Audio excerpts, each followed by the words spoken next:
વાત કરીએ ડભોઈની તો ડભોઈના ચાંદોદમાં જીઆરડી જવાનોની શિબિર યોજાઈ, જ્યાં જવાનોની એક દિવસીય માર્ગદર્શન શિબિર યોજાઈ ત્યારે આગામી લોકસભાની ચૂંટણીને અનુલક્ષીને આયોજન કરવામાં આવ્યું, જ્યાં જીઆરડી જવાનોને માર્ગદર્શન પૂરું પાડવામાં આવ્યું।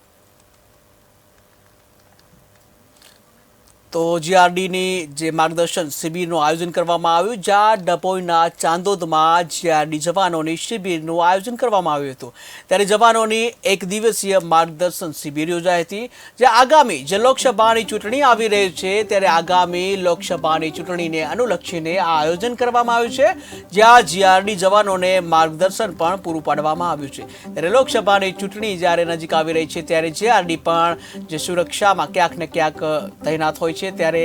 તેઓને પણ માર્ગદર્શનની જરૂર હોય। ડભોઈના ચાંદોદમાં જીઆરડી જવાનો છે તેઓને શિબિર યોજાઈ, જ્યાં તેઓને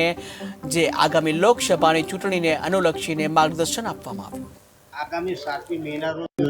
યોજાનારી લોકસભાની ચૂંટણીને લઈ આજરોજ ડભોઈ તાલુકાના ચાણોદ ખાતે આવેલ જીઆરડીના યુનિટને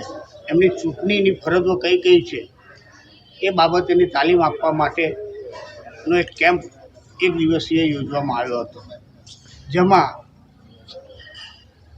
ફરજ પર જનાર તમામ મારા જીઆરડી જવાનના લુકઆઉટ કેવા પ્રકારનો હોવો જોઈએ,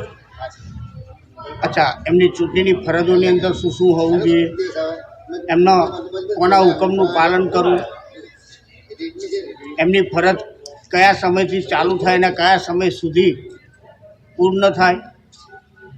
બીજું કે ફરજ દરમિયાન તેઓએ તેમનો પોઈન્ટ કોઈપણ સંજોગોની અંદર છોડવો નહીં। આ તમામ પ્રકારની સૂચનાઓ અને માર્ગ